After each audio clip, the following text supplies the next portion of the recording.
할렐루야. 박혜선 목사입니다. 한 주간 다들 잘 지내셨습니까? 2023년 1월 29일 이 풍성하늘의 교회 인터넷 주일 예배 오신 사랑하는 형제자매님들을 주님의 이름으로 환영합니다. 여러분 잘 오셨습니다. 이 시간 치유의 시간, 회복의 시간, 자유의 시간, 생명의 시간, 기적의 시간 되시기를 주님의 이름으로 축원합니다. 하나님의 말씀, 하나님의 살아있고 능력 있는 말씀, 태초에 빛이 있으라 하시는 하나님의 살아있고 능력의 말씀 나누기 전에 우리 잠깐 기도하도록 하겠습니다. 주여, 사랑과 은혜가 풍성하신 하나님 아버지, 거룩하시고 위대하신 창조주 여호와 하나님 아버지, 이 시간 저희와 함께 하심을 감사합니다. 이 시간 저 안에 계신 성령 하나님께서 하나님의 살아있고 능력 있는 말씀을 통하여 저에게 말씀하실 때 아멘으로 응답할 수 있는 믿음을 허락하여 주시옵시고, 아멘으로 응답할 때마다 살아있고 능력 있는 하나님의 생명의 말씀이 우리 삶의 현장의 실제적인 문제들을 해결하는 치유의 시간, 회복의 시간, 생명의 시간, 기적의 시간, 자유의 시간 되게 하여 주시옵소서. 아멘. 주님 감사합니다. 주님 찬양 드립니다. 주님 경배 드립니다. 주님 홀로 영광 받아 주시옵소서. 주님 사랑합니다. 할렐루야. 살아계신 우리 주 예수 그리스도의 이름으로 기도합니다. 아멘. 사랑하는 성도 여러분, 오늘 주일 아침 저와 함께 나눌 하나님의 말씀은 사도행전 2장 37절 38절 말씀과 사도행전 16장 29절 30절 말씀입니다. 두 본문 말씀 찾으셔서 제가 공독해 드리겠습니다. 자, 먼저 사도행전 2장 37절 38절 말씀입니다.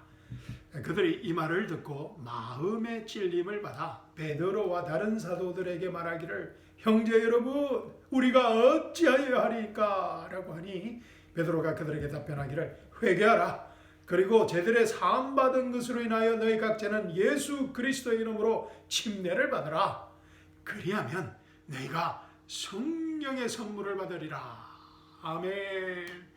자, 그리고 사도행전 16장 29절 30절 말씀입니다. 그리하여 그들을 데리고 나와서 말하기를, 선생님들이여, 내가 구원을 받으려면 어떻게 해야 하나이까? 라고 하니 그들이 말하기를, 주 예수 그리스도를 믿으라. 그리하면 너와 내 집안이 구원을 받으리라 고 하니라. 아멘. 너무나 귀한 이 소중한 말씀을 주신, 생명의 말씀을 주신, 능력 있는 말씀을 주신 하나님께 감사와 찬양을 드립니다. 이 시간 제 안에 계신 성령 하나님께서 이 귀한 생명의 말씀들을 풀어주시기를 기도합니다. 사랑하는 성도 여러분, 오늘 설교는 이 두 가지 본문 말씀을 비교해 보면서 하나님의 진리의 말씀을 우리가 올바로 나누어서 공부하는 것이 얼마나 중요한 것인가에 대해서 다시 한번 알아보도록 하겠습니다. 내가 진리의 말씀을 올바로 나누어 자신이 하나님 앞에 부끄럽지 않은 일꾼으로 인정받도록 공부하라. 디모데후서 2장 15절 말씀입니다. 이 공부하라고 합니다. 일꾼처럼, 일꾼이면 땀을 흘리듯이 일꾼처럼, 그래서 하나님 앞에 부끄럽지 않은 일꾼으로 인정받도록 하나님의 진리의 말씀을 올바로 나누어서 rightly dividing해서 공부하라는 것입니다. 이 시간, 이런 축복된 시간이 되기를 주님의 이름으로 축원합니다. 사랑하는 성도 여러분, 우리는 지난 몇 주간 설교를 통하여서 하나님의 진리의 말씀을 올바로 나누어서 rightly dividing 해서 공부하지 않을 때, 분별하지 못할 때 우리의 기도 생활이 막히고 신앙 자체가, 우리의 신앙 크리스찬의 삶이 힘들어지는 것을 우리가 분명히 보았습니다. 자, 구하라. 그리하면 너희에게 주실 것이요. 찾으라. 그리하면 너희가 찾을 것이요. 두드리라. 그러면 너희에게 열릴 것이라. 자, 이 말씀이 우리에게 어떻게 지금 적용되고 있습니까? 또 기도할 때 무엇이든지 너희가 믿고 구하는 것은 다 받으리라고 하시더라. 마태복음 21장 22절 말씀. 또 너희가 내 이름으로 무엇이든지 구하면 그것을 행하리니 이는 아버지로 아들 안에서 영광을 받으시게 하려는 것이라. 너희가 무엇이나 내 이름으로 구하면 내가 행하리라. 요한복음 14장 말씀입니다. 그런데 이 말씀들은 마태복음, 이 요한복음 이 말씀들은 지금 우리에게 주어진 약속의 말씀들이 아니라고 하였습니다. 하나님의 모든 말씀은 창세기부터 요한계시록까지 성경의 66권 하나님의 모든 말씀은 우리를 위하여 쓰여졌습니다. Written for us. 우리를 위해 쓰여졌습니다. 그러나 하나님의 모든 말씀이 우리에게 쓰여진 것은 아니라는 것입니다. Not written to us. Written for us이지만 not written to us라는 것입니다. 그렇기 때문에 하나님의 말씀을 올바로 나누어서 rightly dividing해서 공부해야 한다는 것입니다. 이 귀한 말씀들이 방금 우리가 읽었던 마태복음 7장 또 마태복음 21장 또 요한복음 24장 말씀들이 지금 현재 우리에게 적용하기에 또 우리 교회 시대에 작동되지 않는 이유인 것입니다. 무엇이나 예수님의 이름으로 구하면 우리가 다 모든 것을 우리가 받게 되는 것은 아니라는 것입니다. 이 귀한 약속의 말씀들이 지금 현재 우리에게 우리 교회 시대에 작동되지 않는 이유인 것입니다. 이 말씀들은 천년 왕국 때 또 그리고 대환란 시대에 이스라엘 유대인들에게 구원받은 유대인들에게 주어진 약속의 말씀이라고 제가 말씀드렸습니다. 그렇기 때문에 지금 현재 이 말씀들이 우리 교회 시대에는 작동되지 않는 이유인 것입니다. 그러나 많은 분들이 이 말씀들을 지금 현재 기도 응답의 약속의 말씀으로 붙들고 믿음으로 아무리 신실하게 기도해도 어떻습니까? 기도의 응답을 받지 못하는 이유인 것입니다. 우리가 기도의 응답을 받지 못하면 어떻게 뭐라고 말합니까? 당신의 회개하지 않은 그 숨은 제 문제가 있다고 말합니다. 또 정성이 부족한 게 문제라고 합니다. 그래서 기도가 묶이지 않고 기도가 풀리지 않는다고 말합니다. 그래서 회개하라고 합니다. 그래서 정성을 드리라고 그럽니다. 새벽 기도를 드리라, 철야 기도를 드리라, 금식 기도를 드리라, 등등. 한국에는 이런 기도의 종류도 많습니다. 그리고 또 정성이 부족하다, 헌금이 부족하다, 믿음이 부족하다. 그래서 헌금부터 먼저 넘치도록 드리라고 합니다. 그런데 이런 것들이 문제가 아니라는 것입니다. 우리에게 속한 기도의 응답의 약속의 말씀은 로마서 8장 26절 27절 또 빌립보서 4장 4절 빌립보서 4장 말씀 또 에베소서 골로새서 또 데살로니가 후서전서 우리가 지난 시간에 공부했습니다. 다시 듣고 싶으신 분은 다 이뤘다 말씀학당 유튜브 채널에 가셔서 다시 들어보시기를 주님의 이름으로 축원합니다. 로마서 8장 보십시오. 이와 같이 성령께서도 우리의 연약감을 도우시나니 이는 우리가 마땅히 기도해야 할 것을 알지 못하나 우리는 지금 현재는 우리가 마땅히 기도할 것도 알지 못하는데 어떻게 우리가 무엇이든지 구하면 다 받을 수 있다는 것은 우리에게 주어진 약속이 아니라는 것입니다. 이와 같이 성령께서도 우리의 연약함을 도우시나니 이는 우리가 마땅히 기도해야 할 것을 알지 못하나 그러나 성령께서 친히 우리 안에 계신 성령께서 친히 말할 수 없는 신음으로 우리를 위하여 중보하시기 때문이라. 마음을 살피시는 분이 하나님께서 성령의 생각이 무엇인지 아시나니 이는 그분이 성령께서 하나님의 뜻대로 성도들을 위하여 기도하시기 때문이라. 아멘. 그래서 우리가 하나님의 말씀을 읽고 올바르게 나눠서 공부해야 된다는 것입니다. 왜냐하면 하나님의 뜻이 이 하나님의 말씀 속에 있기 때문입니다. 그래서 성령 하나님께서 그분의 뜻대로 하나님의 뜻대로 우리를 위하여 중보 기도하신다는 것입니다. 할렐루야. 그때 기도의 응답이 나타나는 것입니다. 할렐루야. 로마서 8장 32절 보십시오. 자기 아들을 아끼지 아니하시고 우리 모든 사람을 위하여 내어주신 분이 어찌 그 아들과 함께 또한 모든 것을 우리에게 값없이 주시지 아니하시겠느냐. 아멘.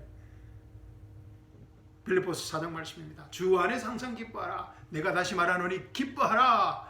너의 간용이 모든 사람에게 알려지게 하라. 주께서 가까우시느니라. 아무것도 염려하지 말고 다만 모든 일에 기도와 간구로 너희의 구하는 것들을 감사함으로 하나님께 알려지게 하라. 그리하면 모든 지각을 초월하시는 하나님의 평강이 그리스도 예수 안에서 너희의 마음과 생각을 지키시리라. 아멘.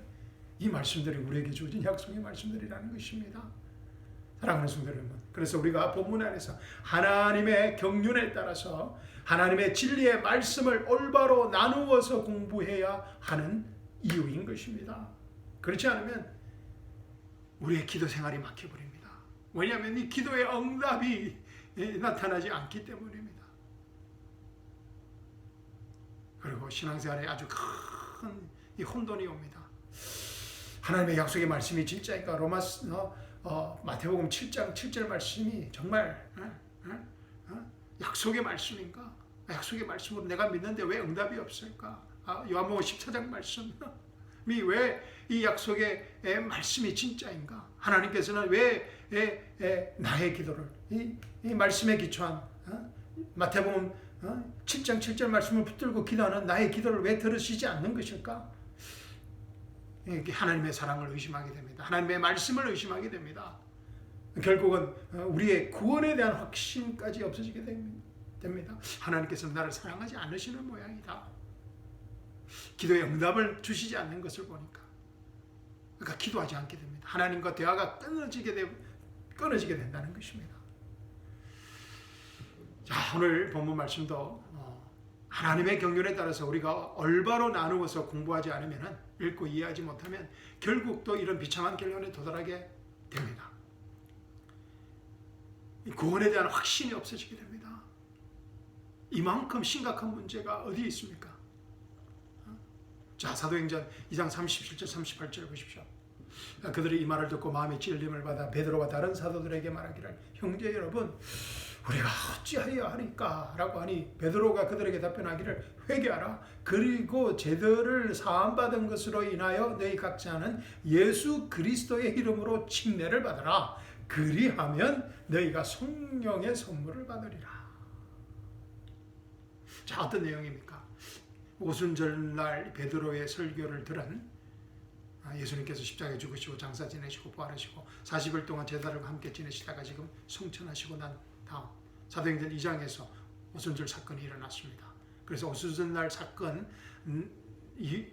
오순절날 이 베드로가 설교를 합니다. 그죠? 이 베드로의 설교를 들은 유대인들이 이 마음의 찔림을 받은 것입니다.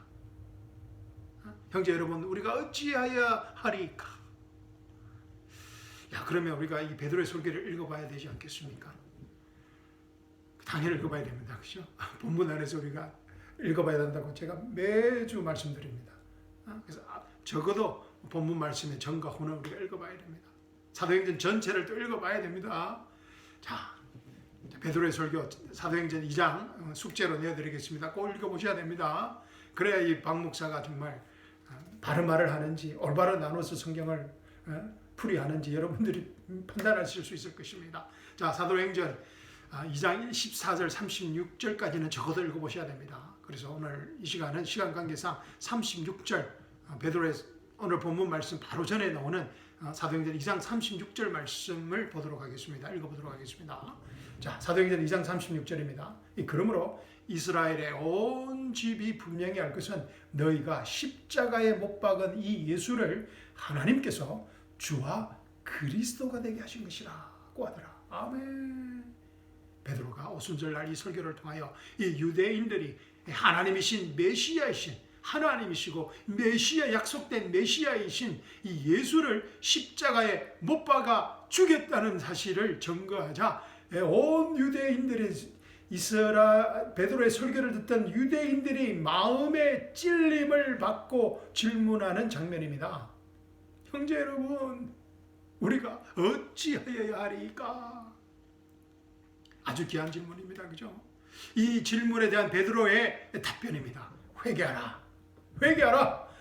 첫째, 회개하라. 그리고 제들을 사함받은 것으로 인하여 너희 각자는 예수 그리스도의 이름으로 침례를 받으라. 그러면 너희가 성령의 선물을 받으리라. 그리하면 성령의 선물을 받으리라. 사랑하는 성도 여러분, 그런데 이 베드로의 설교가 누구의 설교와 좀 비슷하지 않습니까? 네, 맞습니다. 우리 성도님들의 수준이 보통이 아닙니다.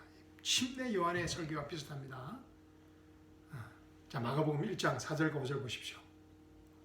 마가복음 1장 4절 5절입니다. 요한은 침례 요한을 말합니다. 요한이 광야에서 침례를 주고 죄들을 사함받은 것으로 인하여, 똑같은 말이 나옵니다. 그죠? 죄들을 사함받은 것으로 인하여 회개의 침례를 전파하니 온 유대 지방과 예루살렘에 있는 사는 사람들이 그에게 나아가 자기들의 죄들을 자백하고 모두 요단강에서 그에게 침례를 받더라.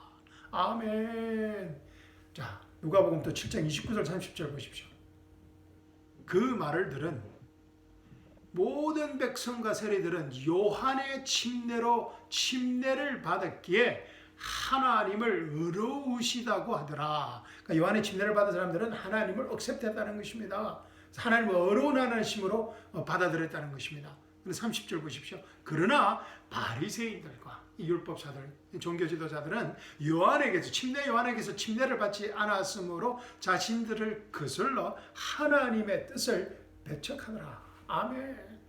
지금 이 침례 요한의 때는 이 400년간 말라기 선지자 이후 400년 동안 하나님께서 침묵하시는 때였습니다. 이스라엘 백성들에게. 그래 침례 요한의 때에는 이 요한의 침례가 400년간의 침묵을 깨고 침례 요한이 등장해서 회개하라. 하나님의 나라가 가까웠다고 선포하였습니다.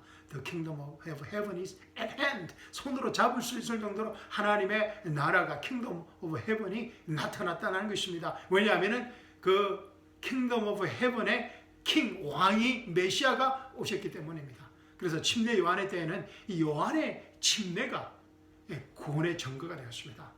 아이덴티피케이션 마크가 됐다는 것입니다. 그래서 침례를 받으면 하나님을 의로우시다고 하는 편에 서게 되고, 그렇지 않으면 바리새인과 율법사들처럼 침례를 받지 않은 사람들은 하나님의 뜻을 거슬러 하나님의 뜻을 배척한 자들로 구분이 되었다는 것입니다. 아이덴티피케이션 마크라는 것입니다. 요한의 침례가 그만큼 이 구원을 결정할 만큼 중요했습니다. 요한의 침례가 그 당시에는 구원을 결정하는 어떤 스탠다드 기준이었다는 것입니다.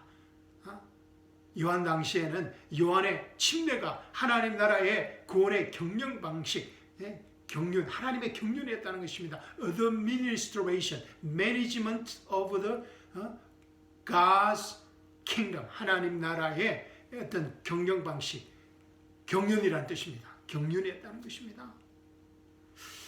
이 침례 요한의 때에는 이 구원받기 위해서는, 유대인들이 구원받기 위해서는 반드시 사람들이 자기들의 죄를 자백하고 자기들의 죄를 고백한다는 그런 뜻이 아니라 이스라엘의 하나님의 선택한 하나님의 백성으로서 하나님의 의를 믿지 못하고 이방 신들을 섬기고 하나님을 배척하고 하나님을 떠난 그 죄를 자백한다는 것입니다. 말라기서 신명기, 레위기에 다 예언되어졌던 말씀입니다. 자, 그래서 그들의 죄들을 자백하고 물침례를 받아야 했습니다. 구원받기 위해서는. 그래서 예수님께서도 침례 요한에게 침례를 받으셨던 것입니다. 예수님께서도 침례 요한 당시 하나님의 경륜을 따르셨다는 것입니다. 아멘. 그런데 이 마태복음 16장 보십시오. 이 사건 한참 후에 이제 거의 3년이 지나고 나서 이제 마태복음 16장 사건 보십시오. 마태복음 16장 15절에서 17절 말씀입니다. 주께서 그들에게 말씀하시기를, 제자들에게 말씀하시는 것입니다. 그러면 너희는 나를 누구라고 말하느냐고 하시니 시몬 베드로가 대답하여 말씀드리기를 주는 그리스도 곧 살아계신 하나님의 아들이시니다 라고 하더라. 예수께서 대답하여 그에게 말씀하시기를 바요나 시몬아 내가 복이 있도다. 이를 너에게 나타낸 것은 혈과 육이 아니라 하늘에 계신 나의 아버지시니라. 아멘. 어떻습니까 여러분? 마태복음 16장에서는 하나님의 경륜이 침례 요한에 비해서는 바뀌어진 것을 알 수 있습니다. 마태복음 16장에서는 예수님을 그리스도요 메시아요 살아계신 하나님의 아들로 영접할 때, 주는 그리스도요 곧 살아계신 하나님의 아들이시니라고 영접할 때 이 구원이, 생명이, 영생에 주어지는 새로운 하나님의 경륜이 시작된 것입니다. 할렐루야. 자, 이를 우리 신학적인 용어로는 이 progressive revelation, 점진적 계시라고 말합니다. 침례 요한에게 보여줬던 그 계시가 점점 또 예수님의 사역을 통하여서 또 제자들에게 또 베드로에게 또 그리고 나서 또 사도행전 이후에 또 사도행전 15장 이후 조금 후에 우리가 말씀 다루겠지만 사도행전 15장 이후에 또 사도 바울을 통해서 이렇게 점진적으로 프로그레시브하게 창세기부터 요한계시록까지 점진적으로 하나님의 계시를 나타낸다는 것입니다. 그런데 너무나 축복인 것은 우리는 이 점진적인 계시가 완전히 다 계시된 성경 66권을 가지게 되었다는 것입니다. 할렐루야, 아멘, 할렐루야. 그래서 아담은 또 노아는 또 아브라함은 이런 부분적인 계시를 가지고 있었지만 우리는 모든 완성된 완전한 컴플리트한 하나님의 계시를 다 가지고 있는 유일한 하나님의 경륜에 속한 사람들이라는 것입니다. 아멘. 그래서 우리가 성경을 읽고 공부해야 됩니다. 할렐루야. 그것도 올바로 나누어서 공부해야 되는 것입니다. 아멘. 자, 요한복음 20장 31절을 보십시오. 요한복음 20장 31절입니다. 다만 이것들을 기록한 것은, 이 요한복음을 기록한 것은 너희로 예수가 그리스도, 할렐루야, 예수가 그리스도 곧 하나님의 아들이심을 믿게 하려는 것이요, 또 믿음으로서 그의 이름을 통해 생명을 얻게 하려 함이라. 아멘. 제가 다시 한번 읽어드리겠습니다. 다만 이것들을 기록한 것은 내가 예수가 그리스도 곧 하나님의 아들이심을 믿게 하려는 것이요, 또 믿음으로서 그의 이름을 통해 생명을 얻게 하려 함이라. 아멘. 하나님께서 사도 요한을 통하여 요한복음을 기록하신 이유라고 합니다. 그리고 사도행전 2장 오순절 사건을 통하여 예수님께서 성천하시고 오순절 사건, 사도행전 2장 사건을 통하여 이 하나님의 또 새로운 경륜이 확실하게 증거된 것입니다. 그 확실한 증거 중에 하나가 바로 베드로의 설교입니다. 회개하라. 그리고 죄들을 사함받은 것으로 인하여 너희 각자는 예수 그리스도의 이름으로 침례를 받으라. 침례 요한은 그냥 물침례였습니다. 그렇지만 이제는 예수 그리스도의 이름으로 침례를 받으라. 그리하면 너희가 성령의 선물을 받으리라. 성령의 선물을 또 말하고 있습니다. 어떻습니까, 여러분? 회개하라. 그리고 죄들을 사함받는 것으로 인하여 너희 각자는 예수 그리스도의 이름으로 침례를 받으라. 그러면 너희가 성령을 선물로 받으리라. 어떻습니까? 우리가 매주 듣는, 제가 매주 증거하는 설교와 좀 다르지 않습니까? 베드로의 설교에 따르면 우리가 구원받기 위해서는 어떻게? 반드시 죄를 자백하고 회개하고 죄들을 사함받은 것으로 인해서 또 예수 그리스도의 이름으로 침례를 받아야 구원을 받습니다. 그때 또 성령의 선물을 받게 된다고 합니다. 그런데 문제는 이 많은 목사들이 지금도 이 죄를 자백하고 죄들을 사함받은 것으로 인하여 침례를 받아야 구원을 받는다고 가르치고 있는 것입니다. 아주 심각한 문제입니다. 그렇죠? 그렇지 않으면 또 침례가 구원받는 사람들의 구원의 증거라고 합니다. 그게 비슷한 말입니다. 그런데 사실 사랑하는 성도 여러분, 우리의 구원과는, 우리가 지금 받은 구원과는 침례와는 아무런 관계가 없습니다. 왜냐하면 우리는 예수 그리스도를 주요 구원자로 믿음으로, 예수 그리스도의 십자가와 부활의 복음을 믿음으로 The finished work of Jesus Christ, 그리스도의 다 이뤘다는 은혜 복음을 듣고 믿음으로, 예수 그리스도가 주요 구원자로 믿음으로 구원을 받기 때문인 것입니다. 아멘. 그리고 성령의 선물, 성령의 침례를 받는 것도 마찬가지입니다. 왜냐하면 우리는 구원과 동시에 성령의 침례를 받기 때문입니다. 할렐루야. 죄를 자백하고 먼저 죄들의 사함받은 것으로 인하여 몸침례를 받아야 성령의 침례를 받는 것이 아니라는 것입니다. 이제는 만약에 이렇게 가르치면, 지금 이렇게 가르치는 사람들이 많이 있습니다. 대표적인 단체가 바로 가톨릭 교회입니다. 죄를 자백해야 되고 또 물침례를 받아야 되고 또 그래야 성령의 침례를 받는다고 가르치는 가톨릭입니다. 침례 중생의 이단 교리가 생겨난 것입니다. 침례를 받아야 구원받게 된다는. 그래서 지금도 그렇게 침례를 그것도 자기 교회에서, 자기 교단에서 받아야 또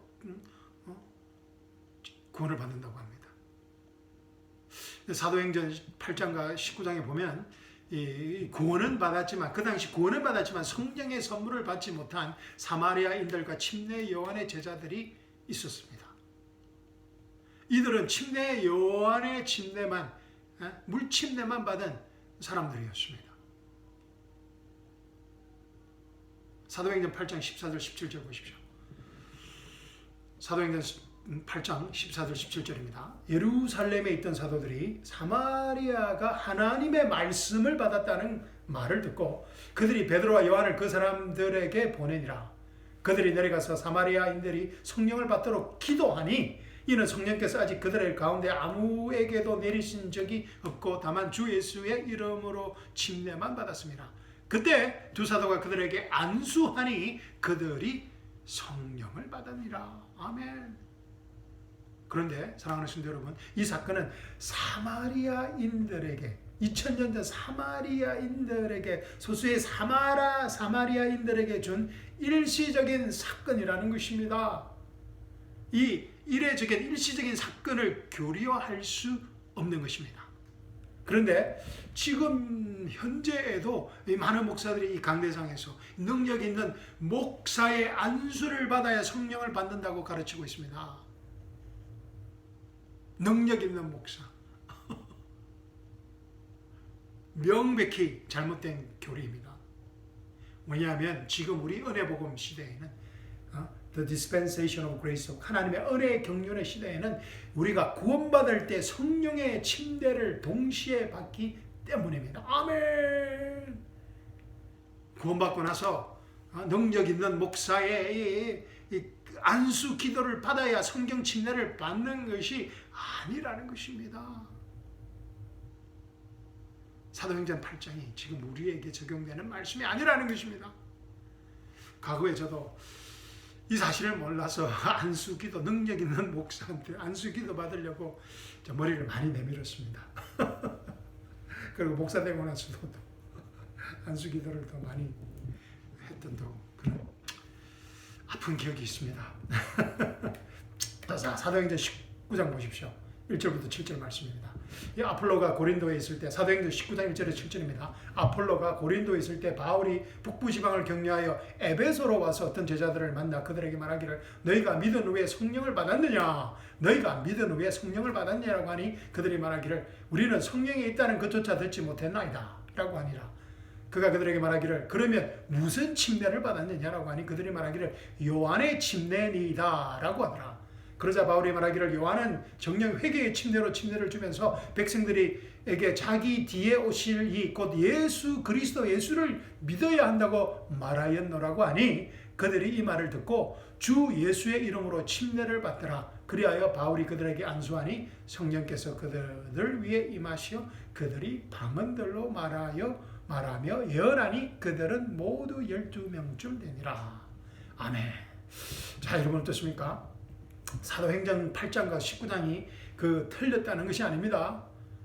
안수를 주고 그것이 틀렸다는 내용이 아닙니다. 당시 사마리아인들과 에베소에 있었던 침례 요한의 제자들에게는 적용될 수 있는 맞는 교리였지만 지금 우리에게는 적용될 수 없는 하나님의 경륜이라는 것입니다. 그런데 문제는 이 많은 목사들이 이 말씀들을 우리에게 적용되지 않는 하나님의 이 경륜의 말씀들을 가지고 강대상에서 영적 사기를 치고 있는 것이 심각한 문제라는 것입니다. 이렇게 말합니다. 이 강대상에서 이 안수를 받아야 능력 있는 목사, 자기 같은 목사인데 안수를 받아야 그리고 사도의 전통을 이어받고 있는 이런 영향력 있는 능력 있는 영역 있는 하나님의 종에게 안수를 받아야 한다. 그때 능력이 임하고 성령의 능력이 임하고 또 방언이 임하고 성령의 은사들이 나타난다고 합니다. 그리고 우리 교회에서만 이런 또 침례를 받아야 한다고 합니다. 그때 방언이 터지고 방언을 하게 되고 은사를 받게 되고 또 은사를 받을 때 또 넘어져야 된다고 합니다. 그리고 신비한 영적 체험을 해야 한다고 합니다. 이렇게 수없이 많은 이단 교리가 판을 치고 있는 현실입니다. 왜냐하면 하나님의 진리의 말씀을 올바로 나누어서 공부하지 못하기 때문입니다. 잘못 가르치기 때문입니다. 자, 사도행전 2장 38절 말씀 다시 보십시오. 베드로가 그들에게 답변하기를 회개하라. 그리고 죄들을 사함받은 것을 인하여 너희 각자는 예수 그리스도의 이름으로 침례를 받으라. 그리하면 너희가 성령의 선물을 받으리라.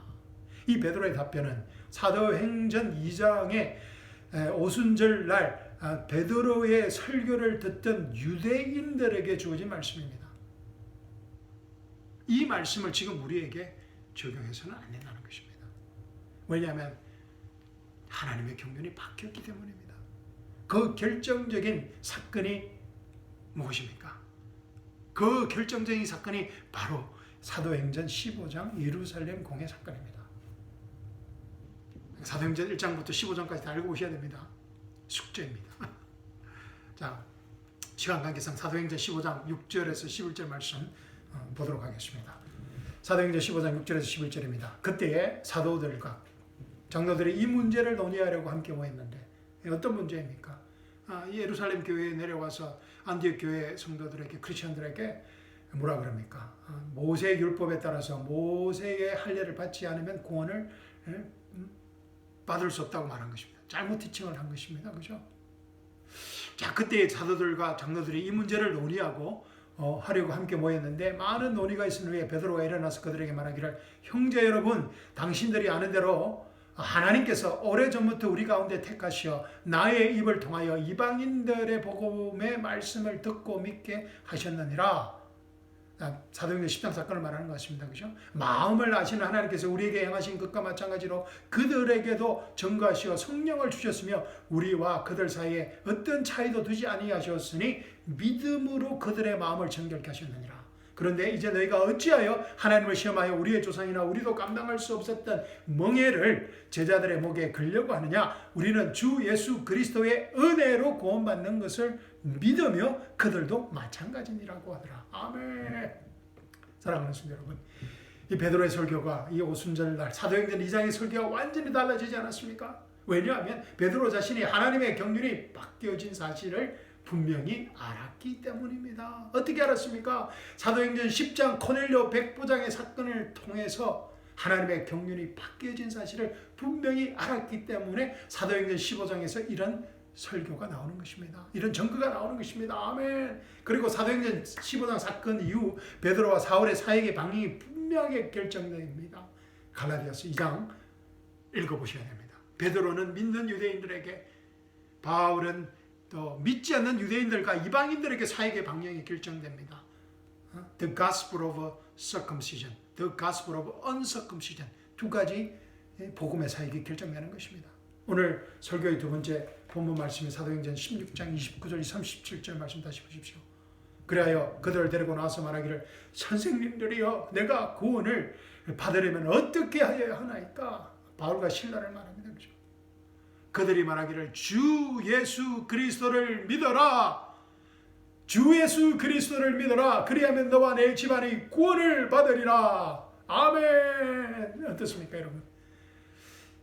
베드로의 사도행전 2장의 설교와 이 바울의 설교는 완전히 다르지 않습니까? 왜냐하면 하나님의 경륜이 점진적으로 바뀌어졌다는 것입니다. 바뀌어졌기 때문입니다. 사랑하는 성도 여러분, 사도행전 16장은 사도행전 15장 이후의 사건입니다. 아멘. 너무나 중요한 진리입니다. 사도행전 16장은 사도행전 15장 이후의 사건입니다. 그리고 사도행전 2장은 사도행전 15장 전의 사건입니다. 아멘. 내가 구원을 받으려면 어떻게 해야 하나이까? 이 빌립보 간수의 이 중요한 너무나 절박한 질문에 대한 이 바울의 답변에는 이런 질문 너무나 중요합니다. 그죠? 저는 전쟁터에서 또 병원 사역을 하면서 이런 질문을 종종 받았습니다. 내가 구원을 받으려면 어떻게 해야 하나이까? 라는 이 빌립보 간수의 절박하고 급박한 질문에 대한 바울의 답변에는 제들을 자백하라는 말도 없습니다. 예수 그리스도의 이름으로 침례를 받으라는 말도 없습니다. 그리하면 성령을 선물로 받으라는 말도 전혀 없습니다. 바울의 답변은 주 예수 그리스도를 믿어라. 그리하면 너와 내 집안이 구원을 받으리라. 아멘. 이 한 말씀뿐입니다. 구원의 조건은 단 한 가지입니다.